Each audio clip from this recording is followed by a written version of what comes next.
another edition of Trader Talk TV. Today we got James Collier from Adtruth in the office. James, thanks for coming in today. Thanks for having me. So James, for those who are not aware of what Adtruth is, can you give us a quick overview of the Adtruth proposition, and then we'll go into the topic of the day. Sure. So Adtruth is a universal audience recognition technology. Yeah. Ultimately what that means is we create an ID at the device level that allows you to target consumers across any device. And gives you the opportunity to link them together with the necessary data. And so on. So today we're going to talk about multi-device tracking and how it works and how it relates to the current ecosystem. So, James, can you just give us sort of an overview of what's going on around multi-device tracking? Sure. So give us what methodology are presently being used and what we can use. Okay, so you have essentially three different mechanisms, well, essentially two different mechanisms that are divided into three. So what we have is multi-device tracking. This is going to take a while to work. And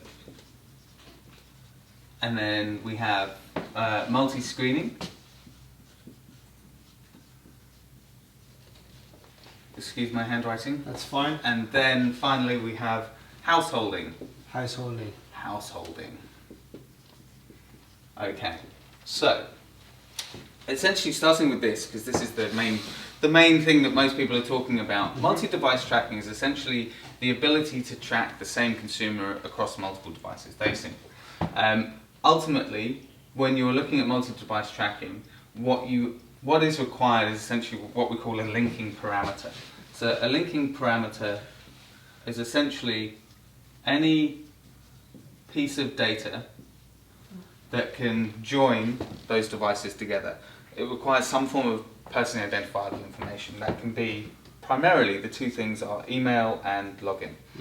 So that means that from a primary use case perspective, you have Facebook and Twitter, who obviously have direct capabilities right now in the multi-device tracking environments. But then we also have, alongside that, you have companies such as Google and Microsoft who are building their own ad identifiers that will work, that are non-cookie based, that will work across multi-devices. And Yahoo obviously trained into that. Yahoo are trying to get into that game as well. Basically anyone that has login. Yeah. So Yahoo Japan actually already does that using our technology.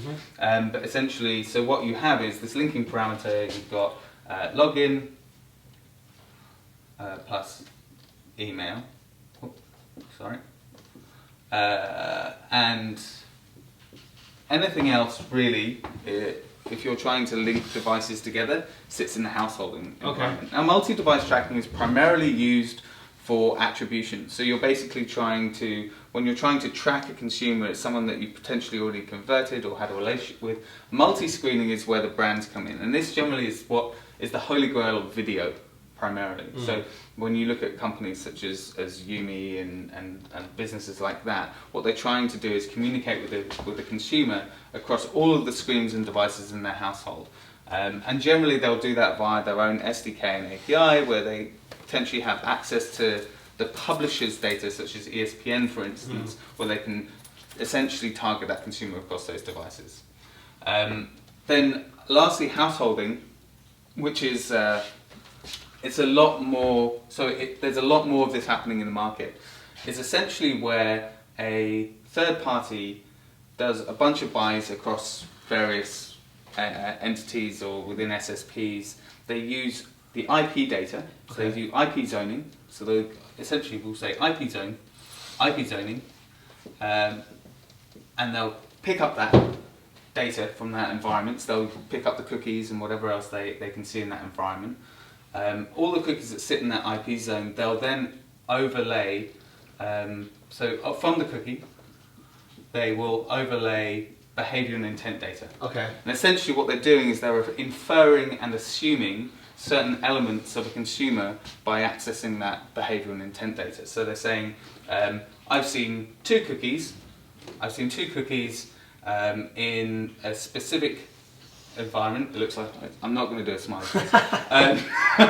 And what I've seen is that they both have gone to horse and hound. It's based on location data as well. So this is the IP zone. This is the cookie. There you go. It's got its little cookie chips in there, and essentially this is the environment that they've gone to. So if these two people on different devices, so this is device 1 and device 2, have gone to a specific environment or have performed a specific action that is very similar, then the likelihood is that this is the same person. Yeah. So it's essentially an assumption that they're making, and obviously there's lots of things they build on top of that to try and increase accuracy, but ultimately you're talking about a likeness here. So what you will get when you utilize this kind of information is you will get uplift. You will, because you're inferring behavior and intent data. So you're looking at like-minded people. So when you look at your campaign, you'll see that I've seen a 10-15% uplift because I'm targeting the right people, and you pay for it. So is this a strategy being used by third-party buyers effectively? Or This is being used by agencies networks? and brands to create what they effectively want to be multi-device tracking. Okay. So this is a transitional business, essentially, that whilst we are building up the ability to do this multi-device tracking, whilst we're building up the ability to infer first-party hard data from consumers on their devices, this is an opportunity. So the IP zoning then, where did you get that information? So IP zoning, you can use technologies such as Placecast, Skyhook, PlaceIQ. Right. There's lots of other ways you can do it as well. So if you're looking at an IP zone, there's a really basic way, and we can do this when we're looking at when we're analysing data for our clients. Is that IP zones relate to certain gateways, right? So that if you have a specific provider or carrier, you can understand certain amounts of data about that IP zone. The most important aspect of this is that you need the full IP. So it's that fourth octet in the IP that provides you with that hard location on the consumer based upon that gateway. So generally the accuracy in IP zoning from IP, directly from IP, is 20 miles. Okay, so roundabouts. it's a kind of a flaky enough model that's not the most accurate, or it's not the most accurate, but it will provide uplift. Right. So whether or not you say, as long as you're reaching your ROI on this, and and you feel like you're getting to benefit from it and uplift, then it's something worth using. But the reality is that actually the multi-device tracking opportunity sits in everyone's hands. Okay. So the brands can do this. So for instance, the brands might do this with a DSP where, say for instance, eBay might do this, where they provide their CRM data, where they have login data on their consumers across multiple devices, where they can track that consumer. The DSP can then retarget that consumer in multiple environments. So with that data, do you think, just looking at the multi-device, it feels that there'll be a couple of companies dominating this particular space. But in terms of the example you use for eBay, are they likely to make their data available to third-party buyers, or how would that work? Certainly an opportunity for them in terms of monetization. So this is something that Adtruth is trying to help clients with now. So Yahoo Japan, which is one of our largest clients, utilizes RID to strengthen their cookie data. So they currently have a much higher login rate than most portals, being Yahoo Japan. So they have about 40% login. Yeah. And they have the opportunity to obviously retarget those consumers in multiple ways, and they use our identifier to essentially bolster their ID pool. So when a cookie gets deleted and the Adtruth ID remains in place, intact, they can reapply that cookie data and they can essentially track that person across multiple environments. So ultimately, the publishers as well have a huge opportunity in this environment. Really? So most publishers they probably have some form of login somewhere in their environment, be it in fantasy football or be it in dating site. Yeah. If they have an ID that exists across where the environment is irrelevant, and they can associate the ID with that login data, they can then use the login data from the ID in other environments. So say let's say you're a newspaper site, and let's just work with this. Say you're a newspaper site and you have your dating site here, and obviously where the user logs in here, you would essentially generate a device level ID, which would be linked to your user library. So your user library sits here. It's stored in the user library. Then when the consumer accesses that dating site again and logs in, that ID is generated and linked to the same user base. and again across multiple devices. Right. So essentially, once you have this ID that is linked in your user library, and your user library might have a cookie from here, and it will have an IDFA or an Android ID here, and it might have an iOS ID, and all these other things. It will all be in a string, essentially a string of columns in your user library.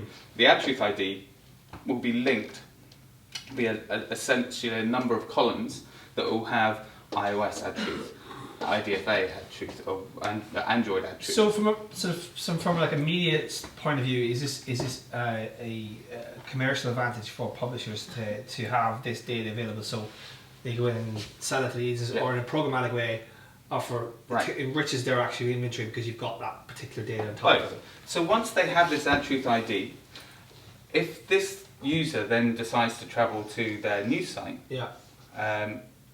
sorry. It's a big banner. Yeah, it is. News. Right. This Adtruth ID, which was on here, will be the same from here. So it means that they can actually use the data from dating, which will be, age, gender, and all these other things, to access that consumer in that environment and overlay that data on top. Okay. They can then, obviously, where they have the Adtruth ID, they can pass it into exchanges. So if they have an SSP in place, PubMatic or Rubicon or whatever, they can pass the Adtruth ID in the clear and say that you can access this person on multiple devices. But for an increased price. For an increased price, essentially. And they can also obviously use that to remarket their consumers. They can use it for reach extension for campaigns and all kinds of other things. So they can really find that consumer and sell them as a telegraph or whatever user it might be. Yeah. Okay. And I can see why Mrs. Mayer or Miss Mayer has taken this strategy to kind of have just a single Yahoo login because she wants to have the same process basically. Of course. So exactly. So she sees the opportunity, as does anyone else who has login, that they can actually perform the function of multi-device tracking inherently as part of their business. It's almost like we don't have to find that solution. All they have to do is understand what the consumer looks like in different environments. So advice to publishers is have your own unique login as opposed to using Twitter or Facebook as a login. Yes, absolutely. Because you want to be able to own your own data. Because also, think about it, I mean, most newspaper sites, for instance, they'll have dating, they'll have some kind of fancy football, fancy sports. Or subscription-based model. They'll have CRM data, but they'll have actual offline data based on those subs. All of that can be centralised and utilised against an ID that is not based upon environment but based upon the device. And it's enormously powerful for them because their data has context, behaviour, intent and demography. And you can actually track, I mean, it comes as part of talking about the DMP and those new pieces of technology. There's a lot of opportunity to bring that data in and collate it and optimize sites and optimize the experience for users. So it goes, and for analytics and all kinds of other things, it goes way beyond just being able to serve better ads. It actually means that they can gain better insight into the behaviour of their consumers off of their site as well. Like, what are these people looking at beyond this environment? It's even a problem for companies like Facebook. When they're looking at multi-device tracking, they have enormous amounts of data inside their own environment, but as soon as Facebook look to, especially in mobile, where mobile has enormous amounts of blindness, they can't see what their consumer does when they leave Facebook. So how do you understand the value of your consumer if you can't see them beyond your own social environment? So there's opportunity for publishers in their relationship with Facebook, and even companies like Google, where they can actually help to enrich their environments and monetize it. So they're looking at monetization beyond the brand advertising. So how is that kind of? I mean, there's been great discussion about the lack of a proper monetization model in mobile devices, particularly handheld mobile devices. Is this an opportunity to leverage that data in a bigger way? I mean, to make more money. So obviously, once you have an ID that's linked to a user library and a CRM, you can access that data and overlay it onto any environment. It's really environment becomes, or the device becomes irrelevant once you have an ID that links all of those devices together. It's really about the mechanism. The problem that people have in terms of monetization in mobile, there's two reasons. One is the lack of ROI, efficiency, accuracy in Yeah. that environment. It's enormously, it's very easy to have fraudulent media in that environment. And then secondarily, there's a legacy issue, that environment has largely been dominated by ad networks and the lowest possible spend. Yeah. And so do you envisage that market will pop up where this type of data is available, or I mean, how do you see, like, obviously we're heading down to programmatic. Programmatic has taken over in terms of sort of the digital ad buys. Yeah. How does that fit in now? Do we see an emergence of a cross-device data market, or how do you see that fitting in effectively? I think that ultimately, in order for it to really hit the market, I think this is a transitional period in the marketplace. So right now, we're all talking about multi-device tracking because we can't do it, because we don't have that capability. But as soon as it's there and it's ubiquitous, it will no longer be a question of how it happens, and it will just be part of the media spend. Ultimately, all people are asking for is, I want to be able to perform the same function in online with all of the enrichment capabilities I have there in terms of tracking, and I want to be able to do the same thing in mobile.